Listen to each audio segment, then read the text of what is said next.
You got to talk about ham radio lingo.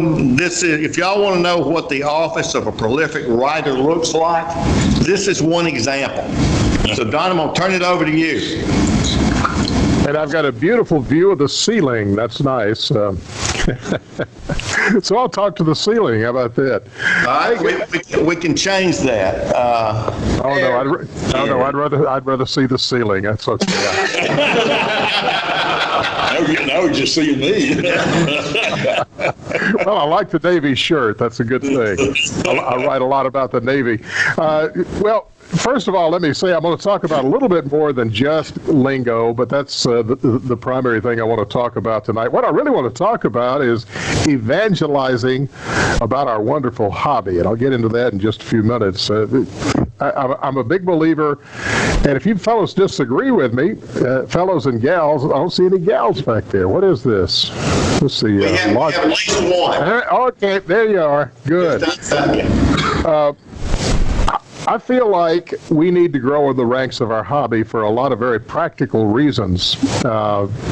We command a very large bit of the spectrum that we're allowed to use, and there a lot of companies and agencies are very jealous about that spectrum that we have out there. And I think with the increased reliance on RF for communications with 5G and 6G and 7G and 112G, all that's coming along before too long, there's going to be a lot of people who covet our slices of the spectrum. That's one good reason to evangelize about the hobby, but the other is a lot more personal for me. I want everybody to have the opportunity to enjoy ham radio just as much as I have and to get just as much out of it as I have. And I'll talk a little bit about that in just a few minutes. I know the hobby is not for everybody. I've spent almost 50 years in advertising and marketing, and one of the things you learn in marketing is that not everybody is going to buy every product that comes down the pike, no matter how good it is.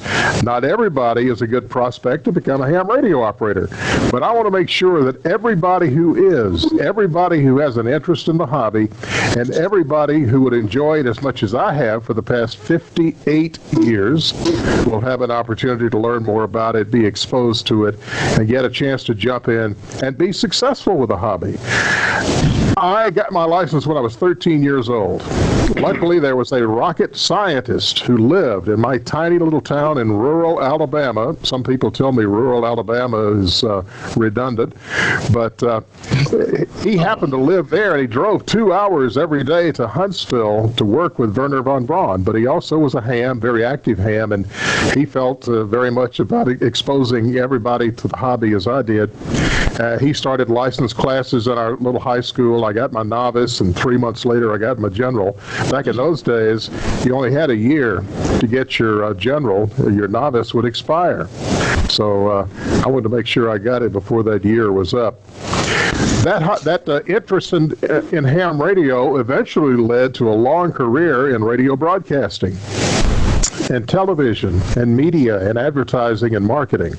And I like to express to young folks today, whether your career goals are technical, if you want to be an engineer, or whether you want to communicate on some level, it's a big advantage to have that ham radio experience. Communication is an extremely important skill regardless of what you do for a living, and ham radio is the perfect hobby to help you learn to communicate your thoughts in a variety of ways to other people. Anyway, I walked into a production studio at the Public TV Production Center at the University of Alabama, my first day in class there, and asked for a job. The general manager looked at my resume and he said, "Well, you don't have any television experience." "Wait a minute, you're a ham radio guy?" "Yep." "Well, you can probably run an audio board, can't you?" And I thought, what's an audio board exactly? "Yes, I certainly can." And they hired that got me in the door at that production facility, and even though I didn't do a lot of television over the next few years, that did get me into broadcasting. I became a morning radio DJ. I'm the only person to ever win Disc Jockey of the Year in 2 different formats, top 40 and country. I don't brag about that. It's just one of the things on my resume. here we are 58 years later, and I'm still trying to convince people that our hobby is great. I totally agree that young people should be a valid target for us. Young people will be hams, hopefully, for another 58 or 60 or 90 or 100 years once we get them converted to the passive righteousness of ham radio.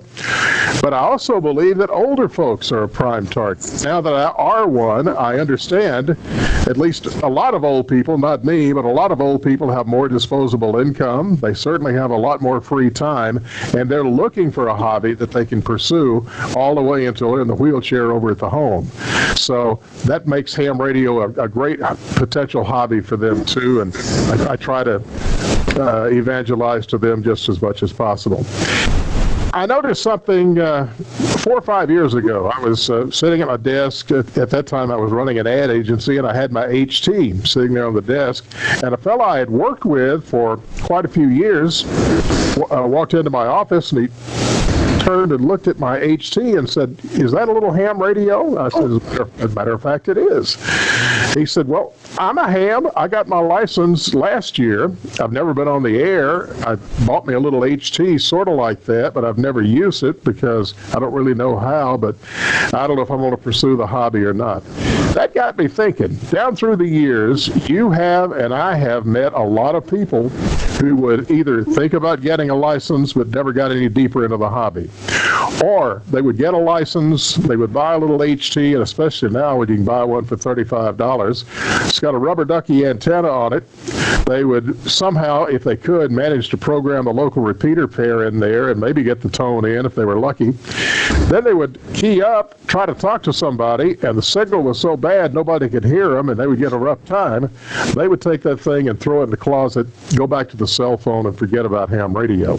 So I started doing a little research project. Also, down through the years, I spent a lot of years working for research companies. I used to work for the Arbitron company, the folks that measure radio listening. So I tend to be an analytical kind of guy. I wanted to find out what was keeping people from getting any deeper into the hobby and finding out exactly what it was all about. Now, as I mentioned, a lot of people, the hobby's not for them anyway. They're destined to lose interest and go on to other things, and that's fine. I don't want anybody in the hobby that doesn't want to be in the hobby. But I want to find out from those folks who really could have made great amateur radio operators, folks that I could talk to on the air, folks that would keep a license and stay active and enable us to hang on to those frequencies that the other agencies and businesses are so jealous of. How can we keep them in the hobby, get them deeper into the hobby, and allow them to get as much out of it as you and I have? I ran across 4 or 5 recurring themes that kept coming up. One of those was, what do you guys do besides talk? I can talk on my cell phone. Usually got a pretty good signal, although it does drop sometimes, and when the hurricane blows the tower down, it doesn't work. But most of the time, the cell phone works pretty good talking. Well, as you and I know, there's a lot more to this hobby than just talking to other folks. It's a big part and one that I enjoy. I'm a rag chewer extraordinaire, as you can tell. I really enjoy getting on the air and just having conversations with people. But there are so many other things that mesh so nicely with our hobby. Whether you like to go hiking or camping or go to national parks or whatever, there are a lot of other things you can do with a hobby besides just get on the air and talk. DXing, radio sport, working the satellites, you name it. There are lots of other things that you can do. A lot of people worry a lot about putting a station together. You know, the very first hams had to go out and make their own parts, not to mention making their own radios. Then here comes military surplus, and all you had to do was learn how to modify that military surplus gear. And then the manufacturers that were making that military gear realized there was a valid market out here, especially after World War II, for ham radio gear, and they started manufacturing it. But pick up a catalog or go to one of the websites for one of the big distributors out there and just look at the sheer amount of radio equipment that's available. For a newcomer, it can be kind of a daunting task. And there's that age-old thing about it costs too much. It costs too much to get into this hobby. You and I know that that's not necessarily the case. Yes, you can go out and buy a transceiver that costs about as much as a new car. But You don't have to. All you need is something to transmit with and something to receive with, especially on HF or 2 meters or 6 meters or VHF or UHF.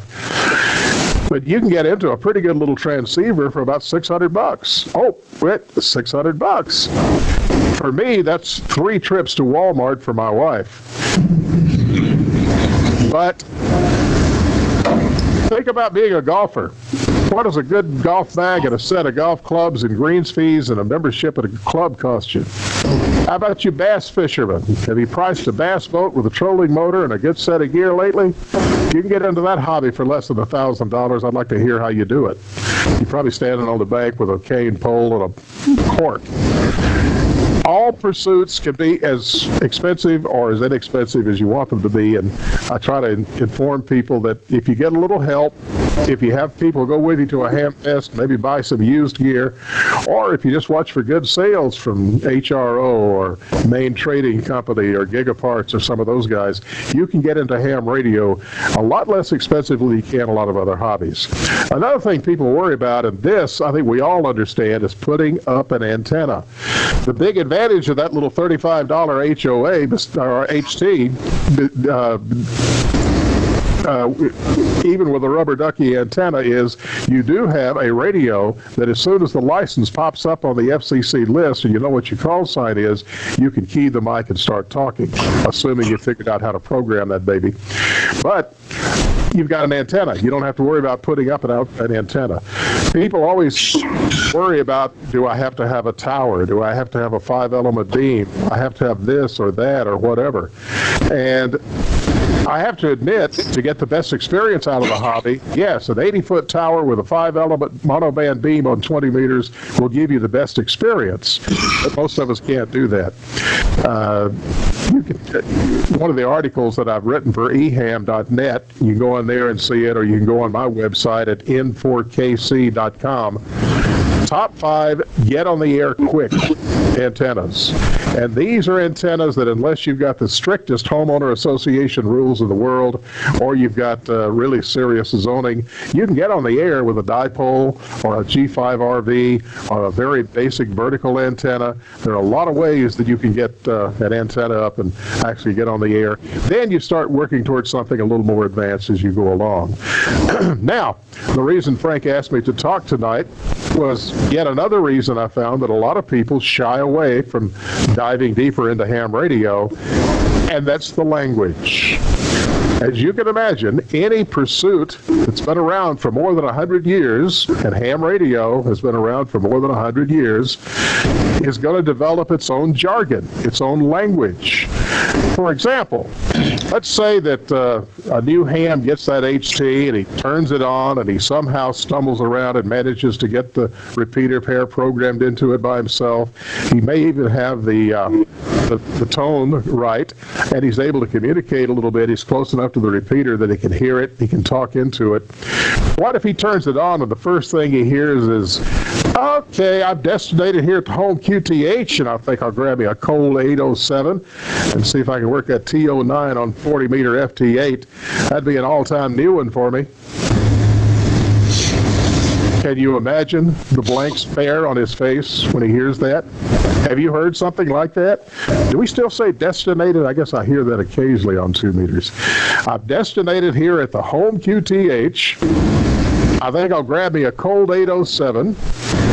And if I can work the TI-9 on 40 meter FT8, it'll be an all-time new one for me. What's a cold 807? Beer. How many of you knew that? Come on, fess up. Yep.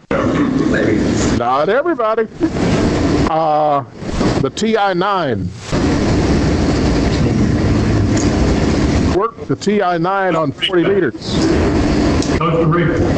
That's a D-Expedition that was on last week from an island off Costa Rica. FT8. What's FT8? Who knows what FT8 is? Digital. Much noise, yeah. It's computers talking to computers. Is somebody going to say that? I disagree, by the way, but I won't go into that right now. FT8 is a digital mode that's become extremely popular. FT4 is a subset of it that you can actually make contacts computer to computer even quicker for an all-time new one. What's an all-time new one? Do we have any DXers in the group? New country. Yep, it's a brand new country you've worked at. Of course, you don't work just your 100 countries anymore to get your DXCC, DX Centric Club. You got to work all the countries on all the modes, on all the bands before you're totally satisfied. At least that's one of the things that keeps me going. I actually heard a ham operator say this not too long ago. Listen. Oh, you just got your ticket. Then you'll want to get yourself an HF rig, get you a switching supply, maybe put up a G5 RV or a trap vertical, and see what DX you can work on the low bands. How much of that did that poor somebody who just memorized all the answers to the questions on the FCC exam, he walks out and he's trying to decide, what am I going to do in this hobby exactly? And somebody hits him with, you got to get an HF rig right now. You got to get a switching supply. I don't know if anybody recommends a switching supply, but this guy did. That's a power supply that uses a switching circuit to rectify the AC to DC. And they're very popular now, thanks to the folks in the computer world. Put up a G5 RV. Everybody know what that is? Yeah. That's an aerial, an antenna, a transducer, some wire in the sky. Some manufacturers proclaim a G5 RV to be an all-band antenna. Those of us who fool with antennas know a 10-penny nail can be an all-band antenna if you got enough matching to match a 50-ohm output of a transmitter to it. So a G5 RV technically, I guess, could be an all-band antenna, not a very good one. But it is a very good antenna, I think. I use mine on 40 meters. It's usually my best 40-meter antenna. And at a pinch, I could use it on 20. It'll also work on 17. It's a little short ZS6 BKW version of the G5 RV. A trap vertical, I got one of those too. You know what a trap vertical is? Sounds dangerous. That's just a vertical that has traps in it so you can use it on multi-bands.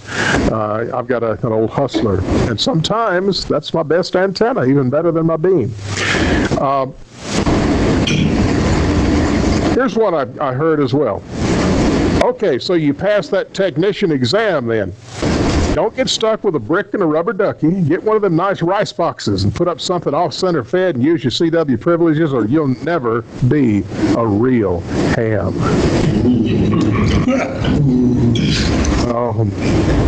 I could see the eyes in this, the person that had just passed the tech exams kind of glaze over and said, what have I gotten myself into?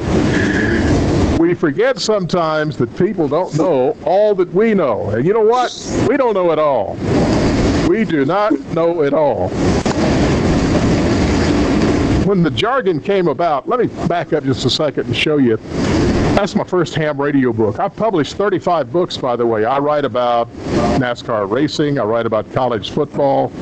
I write about World War II history. I've written quite a bit about submarines.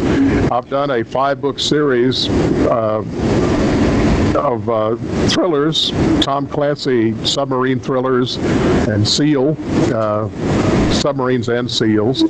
One of those became a major motion picture a couple of years ago called Hunter Killer, starring Gerard Butler and Gary Oldman and some other folks. But after about 50 years, I decided part of my ham radio evangelizing should be writing books about the hobby and making them available at what I consider to be a fairly reasonable price, because I knew I wasn't going to get rich doing this.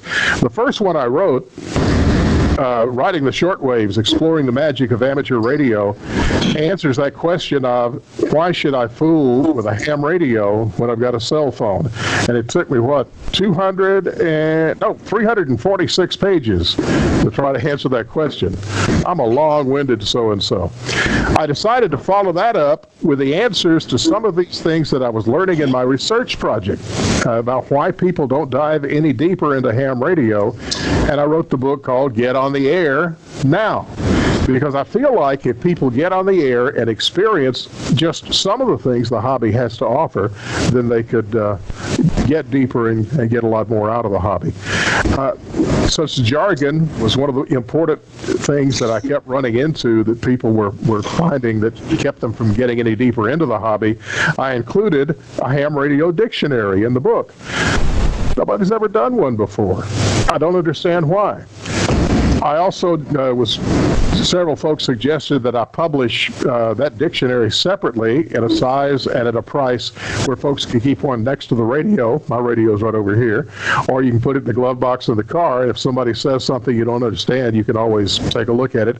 And my latest book is just a series of fun little articles. Most of them are fictional, but a lot of them are based on some real things that I've seen in the hobby. Just to show the fun side and the varied side of ham radio. A lot more than just technical, although technical can certainly be a big part of it, and it is in the book. But I've gotten a lot of good comments about that, too. But when I came out with a dictionary at Hamfest, I'd be standing there behind a table, and some old-timer would amble up, and he would see what I was selling, and he said, "I don't need no dictionary. I've been a ham 50 years. I know all that stuff." And I would always issue, and still do, and did this past weekend at Orlando Hamcation. Somebody did that very thing, and I said, okay, tell you what. If I can stump you within 3 terms directly from this book, then you'll have to buy the book. And they say, bring it on. I know all the terms. I accept your challenge. I've sold a lot of books that way. And the reason for that is the terms keep changing. Somebody who got his license 50 years ago, and the only thing he's done since this is be a part of the same round table on 75 meters every night. They may have had a few things like FT8 and a lot of other new things in the hobby that have come along that he or she may not be aware of anymore. And guess what, that first, by the way, I've never gotten past the first term on that challenge, and it was one I picked at random. I've never gotten past it, so I don't know if I can stump them on the other 2 or not. Let's see if I can stump you guys. Antipode. Antipode.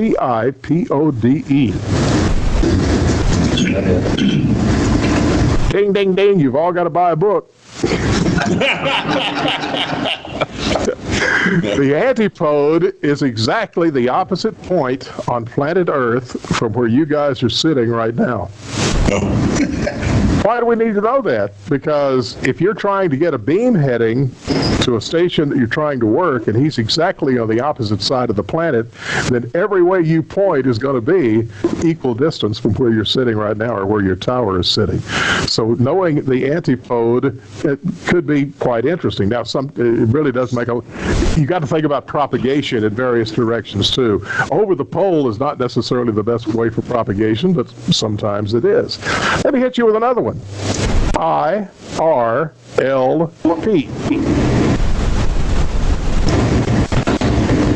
IRLP. Nobody jumped up and stormed out.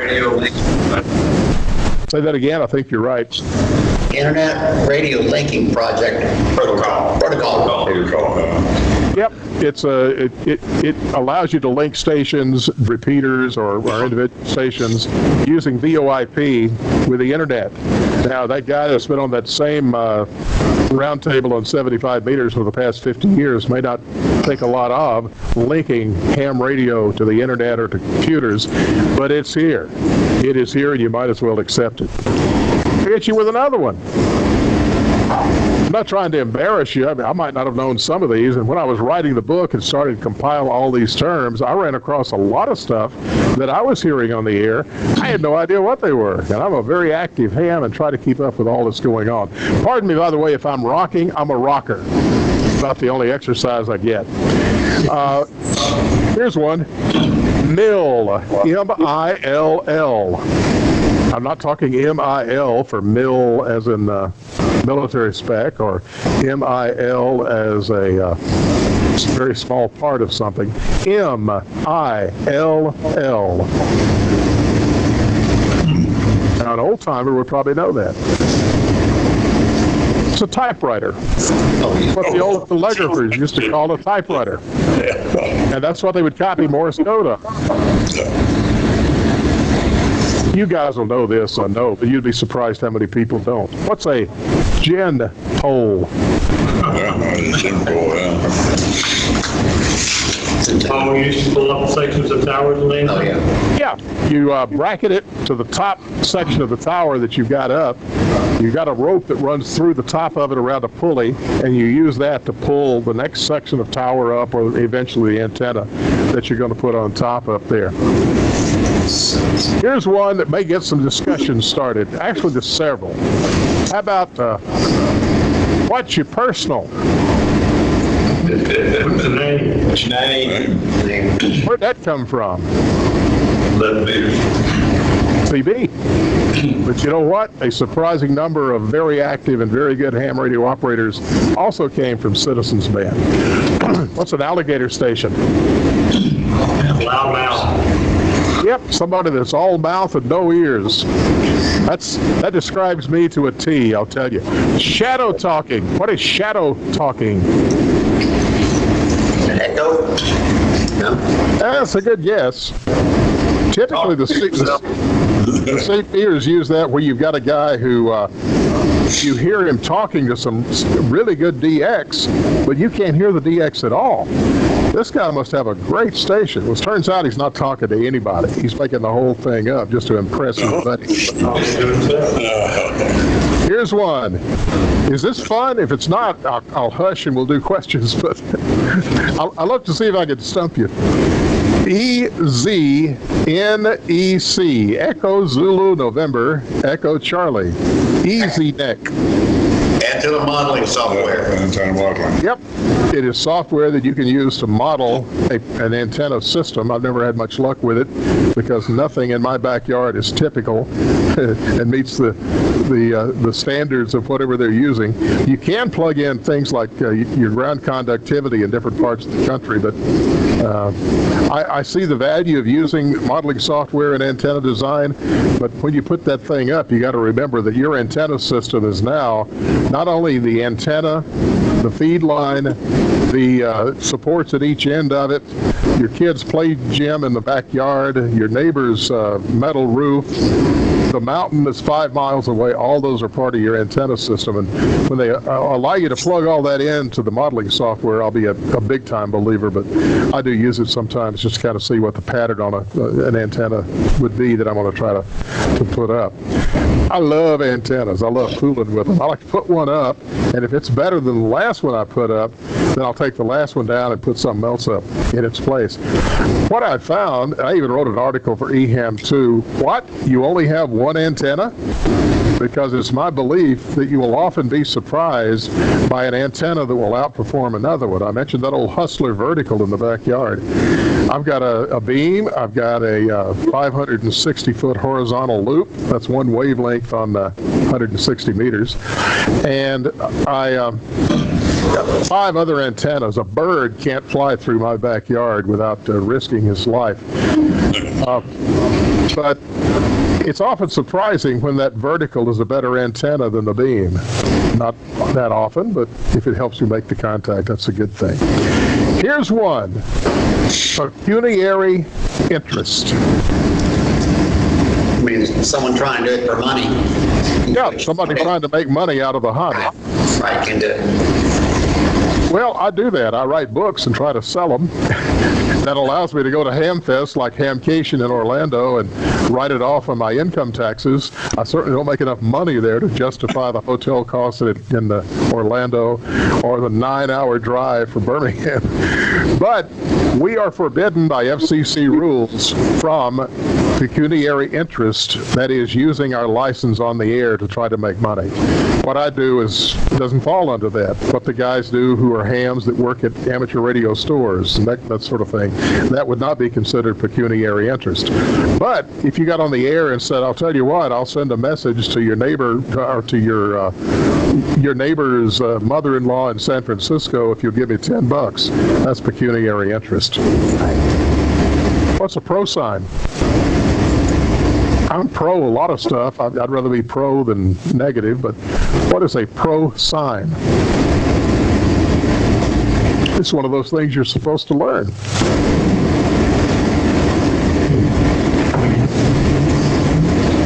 A pro sign in Morse code is a shortened signal that stands for something else.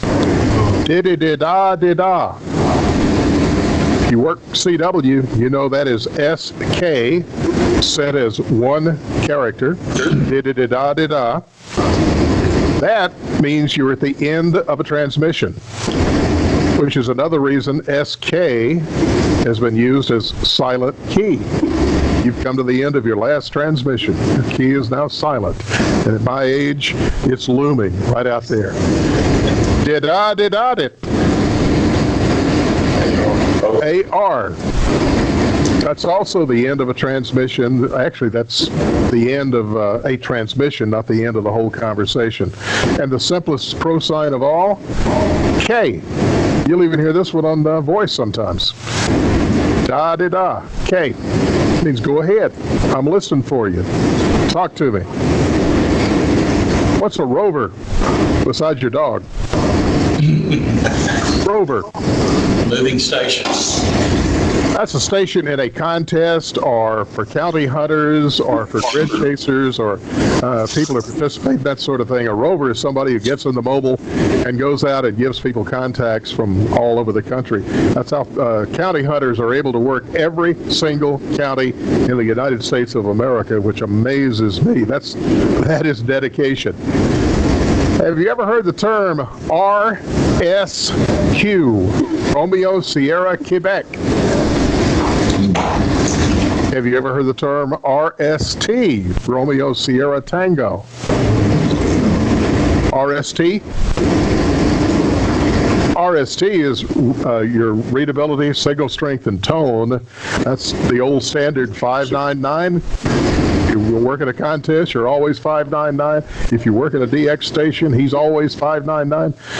Those are the three numbers that you use to give readability, signal strength, and tone. I often wonder about RST. Let's say somebody gives you a 595. Do you know what the 5 stands for on the end there? Nobody does, so don't worry about it. It means filtered rectified AC, but strongly ripple modulated. Did you know that? Do you know what filtered rectified AC, but strongly ripple modulated signal sounds like? I don't either, but I can imagine. It's probably not real pretty. Well, RSQ is the newly developed system for readability, signal strength, and quality for digital transmissions, for digital contacts. It's actually not used that much. I've never heard it before, but it has been developed and it is identified. How about SOTA, IOTA, and POTA? Summits on the air, islands, and parks. Parks, exactly. Summits, islands, and parks.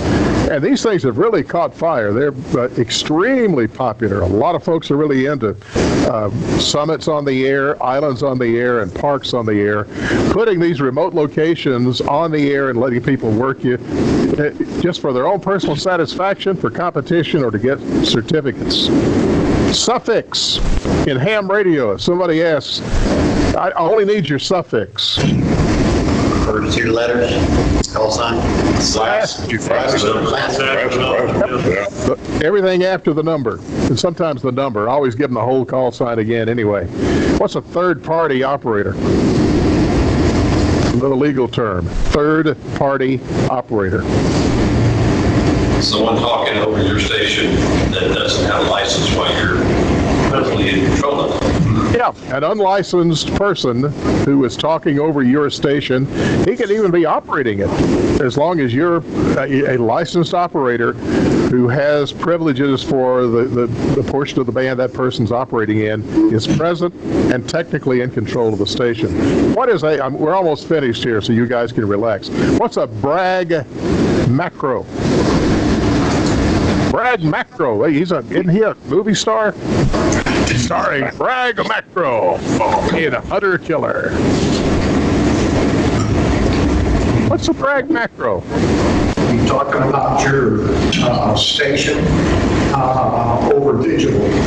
Yeah, if you're a teletype radio operator, or if you're into PSK31 or HealthScriber or any of those modes where you can actually chat back and forth, guys will put together a macro that tells all the details about the station, what they do, their born on date. Have you seen that? Guys will have their born on date when they first got licensed and that sort of thing. The final one I'll hit you with is PICON. P-I-C-O-N. Papa India, Charlie Oscar, November. It's actually mentioned in something you're all supposed to know intimately. Legally. Required by the FCC that you be familiar with. In the FCC rules that govern not only ham radio, but also commercial radio, commercial electromagnetic services of all kinds, PICON is the basis for why those various organizations, businesses, and we as individuals are issued licenses and given operating privileges on the electromagnetic spectrum. PICON stands for Public Interest, Convenience, and Necessity. Everything we do as ham radio operators is supposed to lead to the betterment of the public interest, convenience, and necessity. That means we're always supposed to be standing ready to help other people do whatever it is that requires to be done. That's the primary reason, that and to experiment and find an even deeper state-of-the-art in technology is why we have our licenses and why it's so sacred to all of us. PICON, public interest, convenience, and necessity. I could give you about, there's, how many? I think there are 4,500 terms in here. And you know what? Thanks. We're going to give away 2 copies of that book, courtesy of you, and we appreciate that very much. I want to ask you to do something very special. I don't know that you would have any reason to notice it during your presentation, but I'd like for you to welcome a newest member of the amateur radio community here. His name is Devin, and he just passed his exam. Way to go, Devin.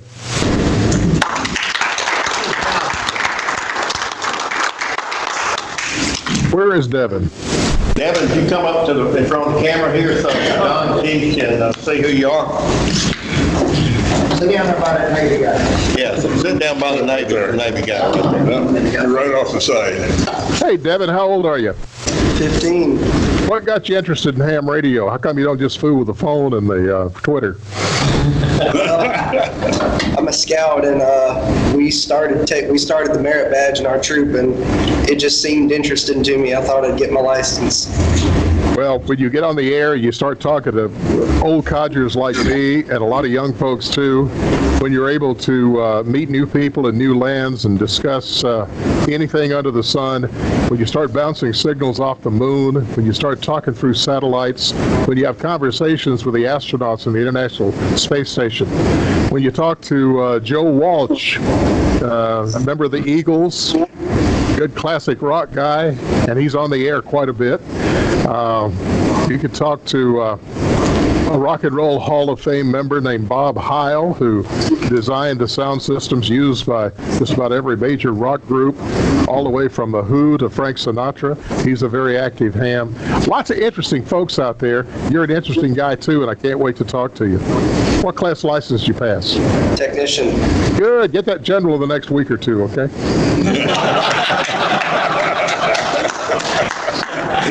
Between here and there, I could probably, we could probably talk on 75. I'd love to talk to you. Good deal. I love it. I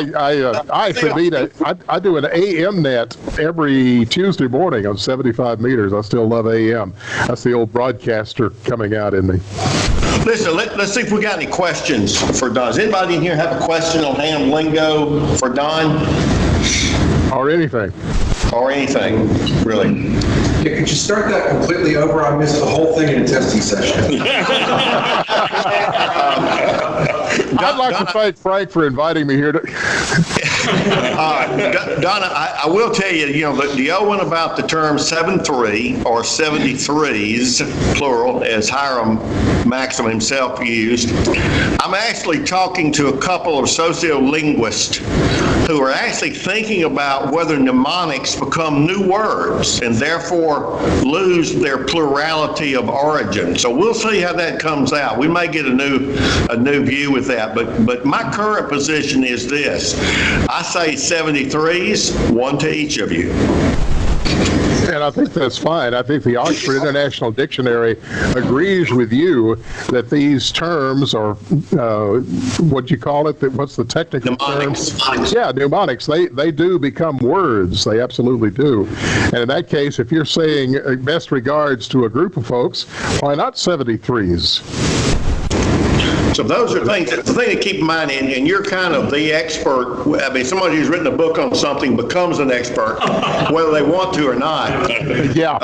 Is that language is not dead, it's alive. And I think you're probably as good a person, given what you've done, to sort of acknowledge that things do change and they do evolve. Yep, they certainly do, and that's what I'm learning, of course, with the dictionary. I got to go back and add those 30 other terms or so that FT8 had not been invented when I published my last edition. That's how fast things are changing. Yeah. Okay, if there's no questions, let's all give Donna a round of applause. Thank you.